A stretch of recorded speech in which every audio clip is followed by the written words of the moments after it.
Hi, I'm Melinda Shunk, and you're listening to the Happy Hippie Jesus Show with Bill and Jeremy. Welcome to the Happy Hippie Jesus Show, Melinda. Why don't you tell our audience what you do? Well, I am the newly hired children's ministry coordinator for the conference, and I advocate and help equip and educate children's ministers here in the state of Arkansas. Okay, so we're like worldwide. We're almost famous.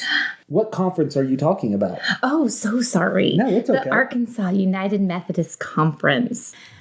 Yes, I know we don't look famous, but we really are. You really are. And you know what? I just got off of a Zoom conference with a bunch of Northerners. And so if anyone is listening and saying, oh, she sounds different than Bill and Jeremy, the answer would be yes. I'm not from Arkansas. I'm a transplant via Seattle through Iowa. Just remember for a moment that she was making fun of your accent. Yeah, I was. Yes, I know. I know. Get it. It was really nice when I was on that Zoom conference. I'm like, oh, you all sound like me.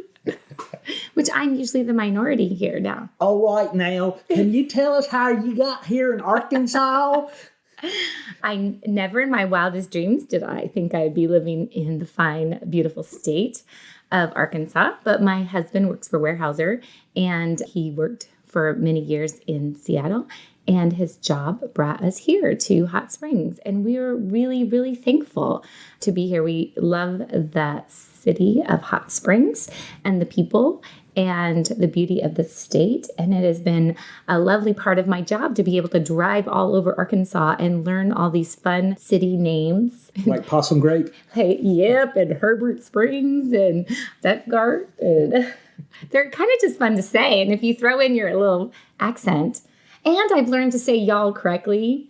So that, I think, I've been complimented for a Yankee. That's pretty good. Yeah, you're doing pretty good. Compliment didn't start with bless your heart, did it? No, I did know that one coming in. I knew that one moving here, which is some of the reason I had anticipatory hearts and were a little fearful that my northern self would have a hard time fitting in the South because of my northern directness. But I've been embraced. Bill doesn't shut me down all the time. And, you know, they hired me at the conference.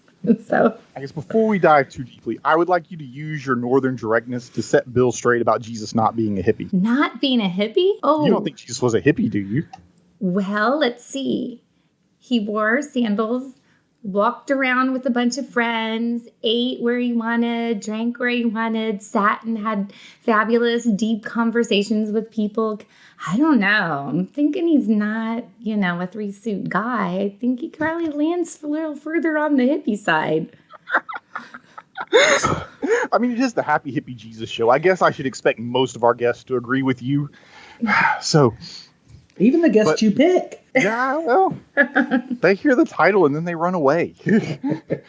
My friends don't listen.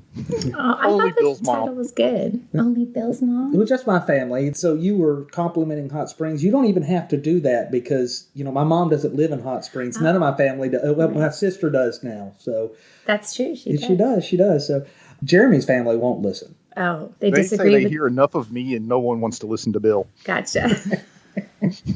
Well, you can say this time Melinda's on the show. Yeah. Abby told me, and I quote, anyone that can look her directly in the eye is not old enough to be an authority figure. Oh, my gosh. Oh, man. So those of you that don't know Mom, Abby is Jeremy's daughter, and she's like 2 feet tall. So that's not true. She's 9 and she's tall for her age, so you guys are practically like eye to eye. Oh, there is that. I listened to your podcast the other day, and there was a little slam on the sides there. That's how we roll on the Happy Hippie Show. That's how we do. So, Melinda, why don't you tell us a little bit about what you do as the children's coordinator for the Arkansas United Methodist Conference? Well, I was so fortunate to step in and fill the shoes of Pam Snyder, who laid a wonderful foundation of children's ministry, and before her, Karen Swells. And so I feel like I've just been kind of taking the torch and just taking it to the next level, and I am passionate about it. So it becomes not a job. It becomes something I really enjoy and feel so important in faith formation of children. And my job started August 1st. I immediately got thrown into Quest, which is a brand new thing. It had never been done. So many people thought that it was the day with the bishop or confirmation weekend, and it was neither of them. It was a conference focused on call in children. And we had about 150 children from all over the state attend Quest. And so that was just here you go, jump right in, get started. And it allowed me to quickly get to know people and see people and meet the children. And I had asked to teach one of rotations just so that I could have some hands-on time with the kids in the state of Arkansas. And that was a lovely experience. It was exhausting. I won't be doing that again. That was too much, leading the Quest and teaching at it. But it was a great way to just get to know everybody really quick. And so I had planned that. And then after that, the rest of the time has been getting to know all of the children's ministers. We have a children's ministry council where the districts, there's at least 2 people, some one. The Southeast District has 1 representation, but they are children's ministers that have volunteered their time to serve as voices for their district. And they come and they meet with me. We meet once a year in person, and then we do a lot of Zoom conferencing because everyone's really busy. We do some texting, we do some emailing, and I just charge them with, you're going to take care of your district and create small groups within your district, because when people come together, they experience God. And so when children's ministers, they're always so busy serving everyone that when they have a nice little small group to meet with, they can feel spiritually fed, they can feel known, they can feel God, and it just makes our conference stronger. So I just empower that council to take that time with their children's ministers. So, Melinda, what should we be telling children and youth about this sandal-wearing hippie Jesus that you claim to know this holiday season? This holiday season, what should we tell children? Well, I hope you're not just telling them during this season. And I hope that it is an ongoing conversation that happens all the time within the family, within the church body, within the worship. And it's not primarily the children's minister's position to do that. The children's minister is there to equip and families, and most of them have titles of children and family ministers. And so their focus is that they have a loving God, Jesus is sent to be an example of that love for them, and that Jesus was a child. He was here on earth just like them. He grew, he learned, and he had connection with everyone around him. So that would be my hope, that it's an ongoing conversation that parents and the church body reflects to our kids. So you would emphasize the humanity of Jesus. They need a concrete. Jesus is the way that children get it, because so much of our faith is not seen, and it is so by children, and that the concrete stories in the Old Testament and in the Gospels just really give picture and meaning to what we're trying to teach. And so those become the building blocks for their faith formation. So as they get older, and we can take them to the next level, but they need that concrete. And the story of Jesus in the Gospels is very concrete, and it's good stories of love and compassion and a good example of growing up with God's love. So yeah, I think you hit something important. Children tend to be literal thinkers. Maybe sometimes we get lost and we use metaphors or bad examples. Yeah. Yeah. I was really struggling because I bought into the object lessons for a children's sermon that make it really hard, and I was really struggling, and I would call Bill the night before, does this sound okay? Do you want this? But then I read an article that said, just focus on the story and reframing it and defining it, and give the kids that, and it's going to stick with them so much more. And then I stopped struggling. So making it very just exactly what it is and not trying to fluff it up with abstract illustrations. But God designed it so that we have a story that can be passed down to our generations. It was not an accident that Jesus was here. So we want to utilize that with our children. Jeremy, you guys can't see this. Melinda's here in my home studio, and it's so funny. She's talking with her hands. So, like when she was talking about the building blocks, she was making building blocks with her hands. It was great. I don't know if I could talk if you made me sit on my hands. I think I would be like, I had a seminary professor that threatened to nail my feet to the floor. Oh, yeah, that would totally make sense for you. Yeah. He totally paces back and forth, y'all, when he talks. Holy buckets.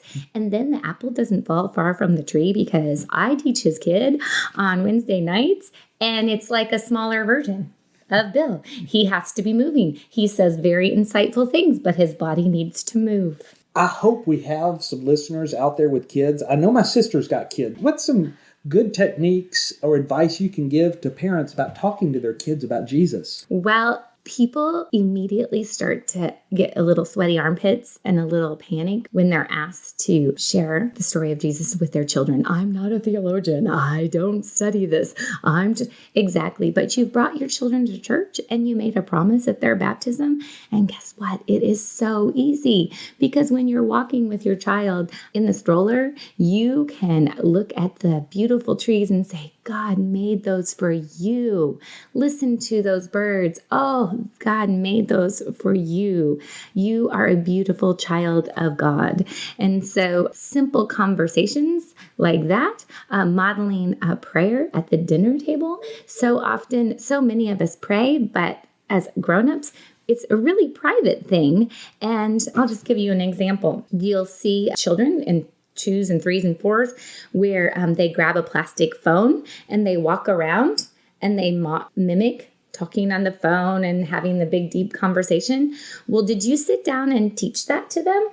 No, you didn't sit down and say, okay, hold the phone like this and walk around and pace and talk as if you're having it. They witnessed it. They saw you do that. You modeled that for them as an adult. Well, teaching your children about your faith is exactly the same way. You model for them and speak out loud the words that you pray to God. So at our dinner table or at night as you're having a closing and good night with children, you speak out loud the thoughts, the fears, the concerns, the praises, and those are such simple way to teach faith formation to your children. Easy peasy. Nice and easy. Yeah. So what are some resources that parents can use? Well, our conference website is just getting set up. Children's Ministry tab is probably a little bit further along the way. We hope that it becomes a library for children's ministers and adults or anybody in faith formation where we have found links or videos or clips or great mini lessons that you could teach your children. But if you just want something off the cuff, and you have little ones, Jelly Telly is a really good app, a video app for young children. So often now it's different than when you were raising Rain and I had Ethan. And when they were little, we didn't have small iPads or videos, and the kids didn't sit and watch that. But now you can be walking anywhere and you see little ones with an iPad in front of them, and they're scrolling and they're tapping, and they know completely how to navigate an iPad, which no judgment there, but a great thing. Jelly Tellies is it has really fun, very positive, amazing ways of sharing the gospel in a children's cartoon. So that would be a quick and easy download that little app and pull that baby up when you need to take a long car ride. The conference website is www.arumc.org. Yes, and click down on Children's Ministries. There's several tabs. And if I couldn't just highlight, we are just halfway through our enrollment for the Beyond Conference.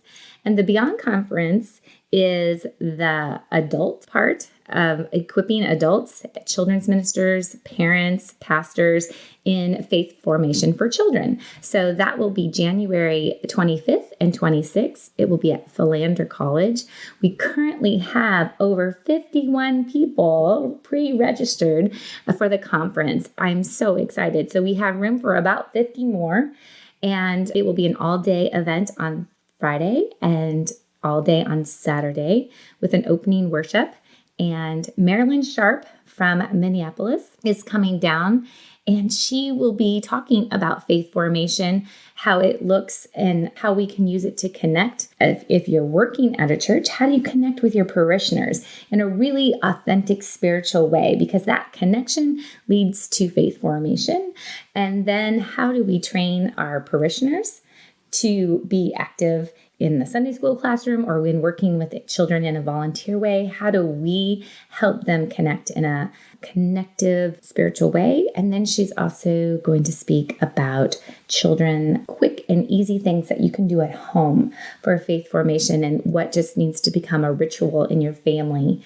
She's been working in ministry for over 50 years. I met her about 20 years ago at a conference and was just in awe from her and listening. And I've learned so much, and so much of what I've learned, I've been able to carry on. And so I'm excited for her to speak with the children's ministers, pastors, and lay people that are coming to this event. We also have Sadie Stratton is coming, and she will be talking about Wonderfully Made. We still have, many of you have heard of Created by God, which is a human sexuality, and the church definitely needs to always speak on this and be part of educating our youth on their sexuality. And so a new curriculum has been formed, not because there was anything wrong with Created by God, but it had just expired and they were not going to renew the textbooks and the workbooks.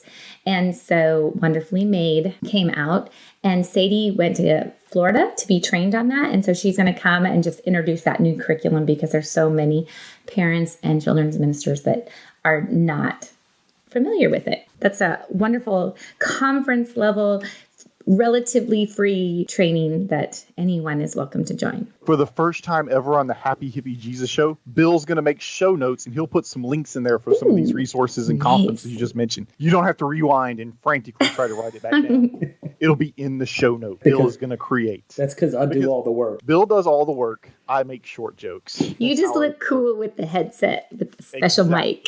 So you said something a little while ago that I'm going to loop back around to. You connected raising our children with the promises of our baptism. Yes. So we're going to let Pastor Bill talk a little bit about infant baptism and what it means and the promises we make. And then we'll let you tie that into like raising our children. There you go. I think since you brought this up, Jeremy, it's your turn. You've been really quiet. I'm kind of concerned he doesn't know infant baptism well enough to speak on it. That's why Jeremy, it's a test. He just did get ordained. Oh, really? Well, it should be all fresh. Hey, why is your face turning red? What? It looks like he's sweating here. It's kind of good. So, Jeremy, first thing I'll say about infant baptism in the United Methodist Church is the way we look at it, it is God claiming the child. I often talk about it as adoption, that adoption can happen at any point in a person's life. Honestly, you can get adopted as an adult, legally. When does adoption mostly take place? As a child, yeah. That wasn't rhetorical. No, I didn't know. As a child, as a child, exactly. And God is adopting our children. But in addition to that, the church is adopting our children as well and agreeing to be co-parents. And help raise these children. See how I'm having to pick this up because Jeremy apparently didn't get this part during his... You're just giving me my box that I'm going to get up on in just a minute. Right, yeah. Also, it's a covenant, and covenants can be made at any age. In fact, if you want to look at it this way, the United States makes a covenant with every newborn child. As soon as they're born in the United States, they receive all the rights and privileges that come with being a citizen of the United States. And we look back at our brothers and sisters in Judaism. The sign of their covenant was circumcision. Ouch. And it was done on the 8th day after a child was born. God makes the covenant and then we live into it once we're old enough to partake. Mm-hmm. That's just a little bit about how we as United Methodist view baptism. Not to say that you can't be any age to be baptized. Right. Yes. But in our tradition, you can't be rebaptized once you've been baptized because we believe God's doing all the work and God doesn't make mistakes. And after all, when you adopt a child, if you adopted a child when they were an infant, when they got to be 13 or 14 and knew what was happening, you don't go and re-adopt them so that they can experience it. Right. So that's kind of our view. I hope Jeremy took notes so that as soon as he does an infant baptism, that he might be able to tell his parents the right things about the United Methodist Church and its views on baptism. What was that I was tweeting? Okay, well, get ready to tweet this. Oh my gosh, it's an elf! Oh wait, that's just Bill. His height confused me. But Happy Hippie Jesus Elf Bill, why don't you tell everyone how they can be on Santa's nice list this holiday season? If you'll rate the Happy Hippie Jesus Show on iTunes, that'll get you on Santa's nice list. And you can even go into the comment section and say that Jesus is a hippie, and that'll make the old Grinch Jeremy really mad. And that'll make Santa happy? Oh, yeah. Now back to the show. Which, thank you for the soapbox to stand on, because the sacrament of baptism I take very seriously. In fact, we will be doing a training on baptism. How are we as a church or children's ministers equipping our parents? So often I find that parents want to check the box. Okay, we got them baptized. Awesome. Next step would be confirmation. Check. And they miss a lot of that so valuable faith formation in the middle. And sometimes we want to blame the parents, which, yes, we probably sometimes we need to take it on ourselves and read a good book or listen to a great podcast on how to create faith formation in our home. But in that baptism promise, there's a part that's the parents, the pastor, and then the church body stands up and says, I promise that I will equip and serve and be and mentor and be there for this child. And that's my soapbox. I feel that we as a conference, and my job as a conference is to train the disciples to disciple. And I want them to train parents on this is how simple. These are the words to use with your children. These are the moments. This is what you're looking for. And we can do that not by offering a bunch of classes because parents won't show up because they're really busy. But we can do that in our one-on-one conversations. We can do that in many video clips that we can show them. I just went to a conference called The Curious Church, and John Roberto said that we need to meet parents where they're at. And right now they're on their phones. And so he said, as children's ministers, make memes, make quick clips. It's quick to get information, but do that in a way that you are spoon feeding them little things that they can use within their house or empowering them to pray with their child. This is a really great CD to listen to the car when you're driving around town. So quick and easy things, not a big class that you have to take to do that. So that promise that we make in the baptism, I feel, is the call of a children's minister or anyone who ministers to children and their families. Why don't you give us one or two examples? You can set the scenario however you want, and then just a quick example of how a parent can meet a child, like where they are, or have faith formation, or if you want to give us an example of a prayer you can say with your children. Well, as a communication major, communicating in conversation is my go-to, but I do believe that modeling for them. So when we bring our children to worship, we are modeling worship for them. And we don't have to have a big class, but we don't ignore them as they're sitting next to us.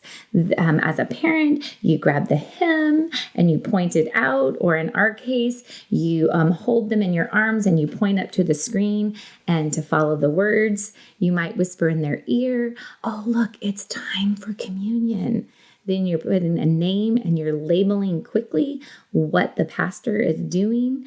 And, oh, this is the bread and this is the wine and this is the body and the blood. And we're doing this to remember Christ's love for us. Little tiny conversations like that are it's just bringing your awareness and speaking it to your children. So that would be a really quick, and bringing to worship would be setting that family norm, that tradition, that exactly this is how we come together to be one body in Christ, to be fed and to worship, and so that we can go out and be the disciples that we are called to be. So that's a simple, it seems like there'd be some big marketing excitement gadget that you might need to do this, but it becomes that simple. It's that awareness of doing and saying. So a quick prayer would be one that we still do to this day. And I have 13-year-old, 2 gonna be 16-year-olds.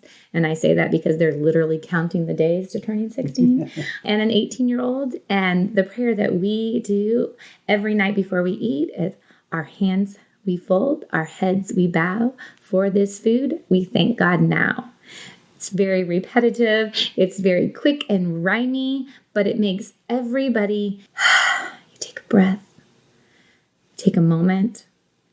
You're together at the table, you're eating, and you're being thankful. So even though it seems like such a quick little chirpy prayer, that prayer gives you that one moment to be together in unison and acknowledging the blessings that we have at this table. You mentioned your kids, and you can probably speak to several challenges parents have, because one, you're in a blended family. Yes. That's right. And to your oldest has Asperger's. And so you can probably talk to several challenges that parents have. Can you talk a little bit about some of the challenges that you've had with integrating stepchildren into family worship? Okay. Well, we have 2 boys and 2 girls, which gives us a nice little extra challenge. It's not everybody's in the same boat. And so our first challenge probably was the fact that I was working at a Lutheran church. My boys had been raised Lutheran. The girls were at a Methodist church. Neil was on SPRC, which is how I met him, which is another fun story for another time. And the girls were going to a Methodist church, but attending Catholic school. So our children have had a really well-rounded, I feel, a good glimpse of what their faith stories are. And so when we first got married, we said we would try. There wouldn't be it needed to be obviously a Christian church, but we just really visited a lot of different churches to see which church fed us the most and fit with us. And my boys had grown up in a very traditional service, so they were used to that.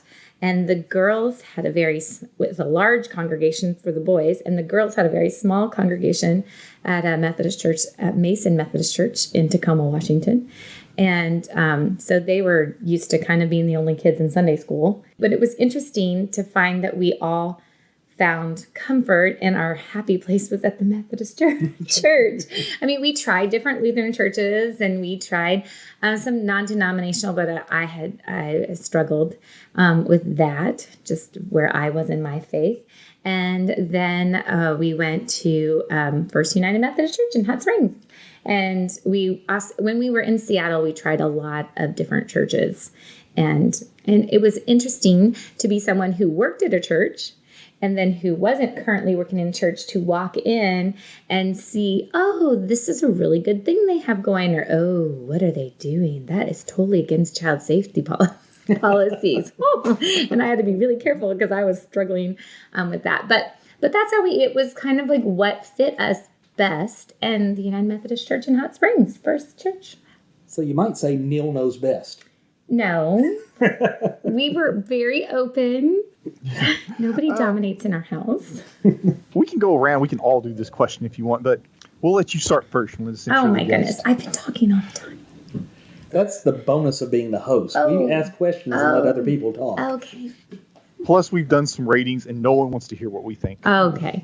How has being a parent shaped your understanding of God? The patience. I remember the first time I became a parent, and someone was driving, and my son was in the back, and a car almost hit us, and I literally broke out in a sweat, and I was going to meet my mom, and I said, Mom, oh my gosh, I just about flipped out, and I was screaming, and I love him so much. It just scares me so bad. And she said, oh, I'm so glad now you know how I felt all these years. It was our common ground of that overpowering, like, love for somebody that you didn't know. So, and usually when I pray, I'm in a group or with it, I'm always like, oh, Father God, because it feels like that Father God love that I get. And so as a parent, now I'm like, oh, I know exactly how he's feeling toward me. So, and patience and waiting for my kids to figure out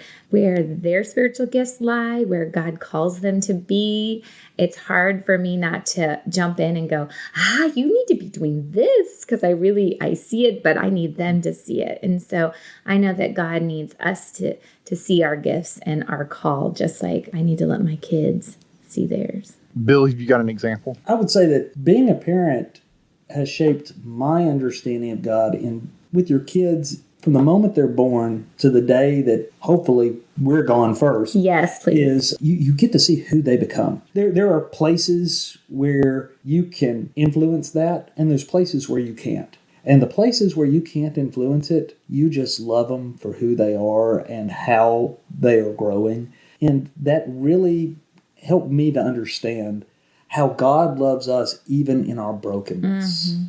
Even in those places where God, no, that's not where I wanted you to go. Or even in the growing times. Oh, yeah, even in the growing times, yeah.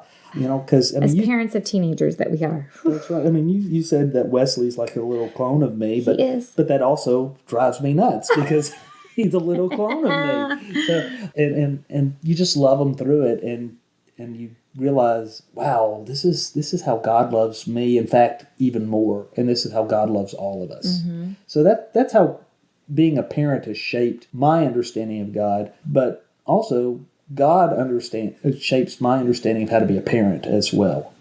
Mm. Ooh, we'll come back to that question because that's a good one. Yeah, you guys gave some really great examples. There's maybe one that jumps out for me. The best lesson in giving and why we give, I got from my daughter when she was about 3. I was coming home from work one day, and she comes running through the house. She's like, Dad, we got candy today, and I saved you the Reese's Pieces. She's like, because I know you love Reese's Pieces, so I saved them for you.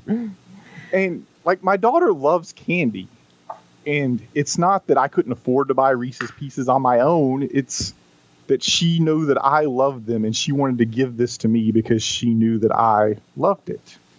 And I can't think of a better example of why and how we give, like in church, than her that day. I tell people, I'm like, it's not that God needs your money. It's a way for you to say, God, I love money. And we all love the things that money can buy. And we love money. But I love you more. Mm-hmm. She shaped my faith that day. Awesome.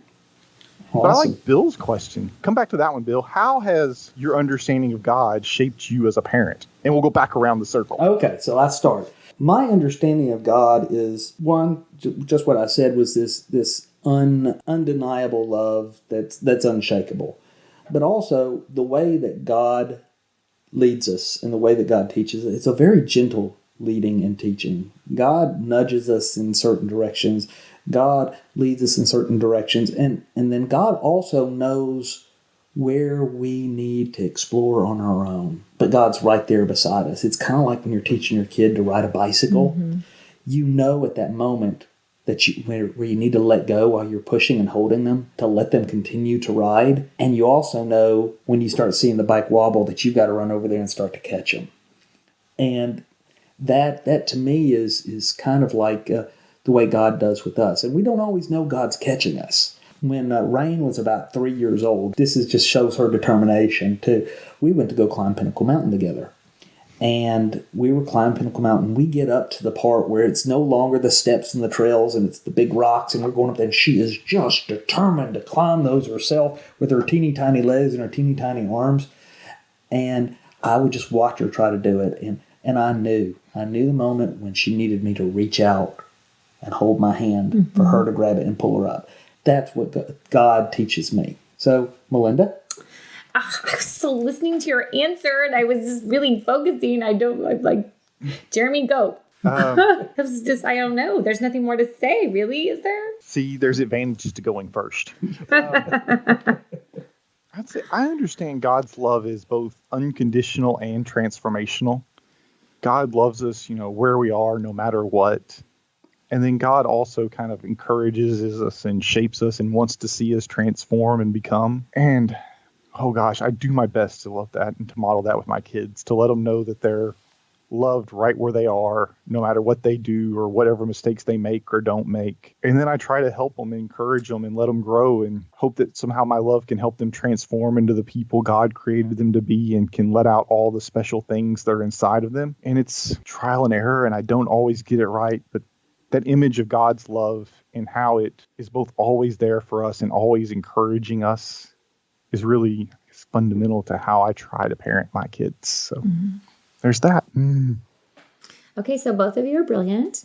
And I'm just going to elaborate just an area that everything I agree with what you just said. And then the other thing that in the Gospels, Jesus surrounded himself with disciples and with other people and was so connectional. I mean, there's definitely stories that Jesus takes a little break for himself, some little time, but it's only because he'd been with people a lot. And so I think that ministry, our spiritual life, we are a community. And so we are taught in the Gospels and through Jesus' time here on earth that we find each other in community and together. And so I want my kids, I love that connecting in our family, the time together, but also time within our church body, within our town that we live in, and volunteering and being with others, and just that. And that's just my extrovert people person maybe coming through. But I just feel that we are definitely called in our parenting to teach our children that we can't do this alone. We're not here to do this alone. And we're here to get other experts that are in the world. And sometimes with 4 kids, Neil or I may not have a connection in an area that we're with our kid but there's people in, for instance, Sophia is just, we see a musical gift in her. But when we tell her she has that gift, she's like, no, this is our all-knowing 15-and-a-half-year-old. But Lauren, who is our music director at our church, Lauren has found that she's connected with Sophia. They are having a connection. Cindy, Lauren's mom, they are able to tell her things, the exact same things her dad and I tell her, but it doesn't count when Neil and I tell her. But when Cindy and Lauren tell her, you're a gifted musician, you really need to do this, we can do this together. So she's being parented and connected to our faith body. And I just appreciate that so much. That just goes back to our baptismal vows. There you go. Raising these kids together. Yeah. We can go around with this one too. We all are parents in busy lives. What advice would you give parents as far as their faith formation during various busy seasons as your kids get different ages and you get pulled in different directions? How do you create time to grow in your own discipleship and your own faith with all that is demanded? In the children's ministry field, we often find we're at battle with the forces of athletics and sports and team activities. And it's hard because the parents feel pressure from the coaches who are like, your kid's not going to be able to play if they're not at this practice or they're not at this. But we, as our family, has always made, church is a priority, and we're just going to choose that. And I'm so sorry that we're not going to be able to do this, or but I would say I would want parents and young parents to, even if you're battling that scheduling and that hard time, that you take time as a family at home to worship together and to have that time, because skipping church or skipping that, it happens. It's part of it. But I would tell parents, well, you can't just skip school. Like, school doesn't, and that's part of your child's education. And church time is you better home church if you're not going to go to church and like at home. Yeah, that would be my area of a constant. Where's your priorities lie? And are they really going to be like the all-star basketball player or the all-star football star? Is it what's going to change their life the most? Knowing and being spiritually grounded with a God who loves them and have that community, or that practice or that game. And then, how many of us go on to college and how many of us go on to college and play a sport, and how many of us go on to college and find God or need God the most our freshman year of college? And so what's it going to be? What I do is I generally call Jeremy's wife and ask her, what is Jeremy doing? And I do the complete opposite. That's good life advice. Yeah, I just do the complete opposite of whatever Jeremy is doing, and that usually keeps me spiritually grounded. Nice. Yeah. No, what I do, I look for pockets. I look for pockets of time, and you've got to find them wherever you can. Yep. While I'm getting ready for work in the morning, I listen to a lot of podcasts from good theologians. Mm-hmm. So I wouldn't recommend this show as one of those. Stop it. This is more easy listening. Yeah. Oh, we have to talk in that easy listening way. We're the Kenny G of Christian radio, Christian podcast. Yeah, and then also the covenant group that I meet with on Wednesdays. We do it over Skype, and Jeremy's part of that covenant group, and that really does, it feeds my soul. Bill just violated our confidentiality, but whatever. Oh, I'm just kidding. You can say who you're in a covenant group with. You just can't say what you talked about. Yeah, like you can't talk about how Jeremy struggles with nose picking. Look, you made his face go red again. Yeah, I know. Stop it. I'm sorry, Jeremy. I told people about your nose picking. Man, that hurt my soul. I guess you touch. There's a phrase that sticks out with me that helps. We can't give what we don't have. And I think that comes rounded out of the life of Jesus as well. You see him pulling away and spending time, in meditation or alone. And, as a parent and as a pastor and all these things, I want to give all these things. And if I want to be able to give them, then it's important that I have them and I make time for them. So I view it as kind of fundamental to the person I want to be or the person I think God created me to be. And that helps encourage me to find space and know that it's not just affecting me, but if I don't find space and I'm not grounded, it's affecting my kids because it affects the way I parent. It affects my coworkers and the people I interact with because I can't give those things that I want. You have another, what do you call it, Zoom meeting coming up pretty Well, my next one is a FaceTime. Okay, it's a FaceTime. It's a FaceTime meeting with Sadie Stratton in Bentonville first. And she is our wonderfully made trainer. And we are planning a Train the Trainers class conference for March. And so that's my next meeting that I am meeting with her on. We can't keep you much longer, but tell our audience, Mom, listen closely. Melinda's going to talk to you.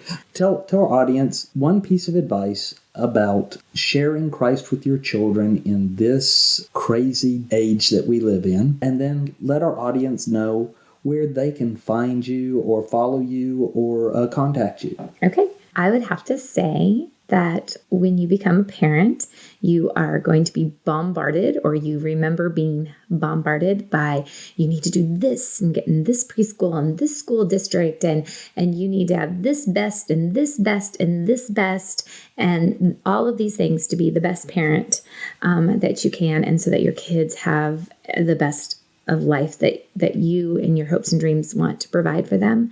But their faith and their time with God and you sharing, that was going to be the best. That's the best. It's the best of the best. Everything else will fall into place when you prioritize that faith sharing and that story and that faith walk together as a family, because none of the other stuff really, really matters. That is the area that I would highly encourage. If you're going to pour a lot of energy into raising a child, that's the area you want to focus on.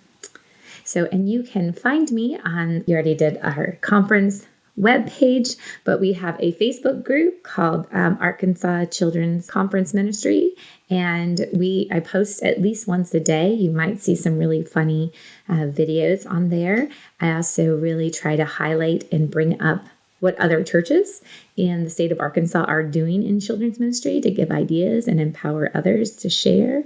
And my email is Melinda, melinda@arumc.org. Thank you, Melinda. Thanks for having me. I appreciate any time to talk about children's ministry.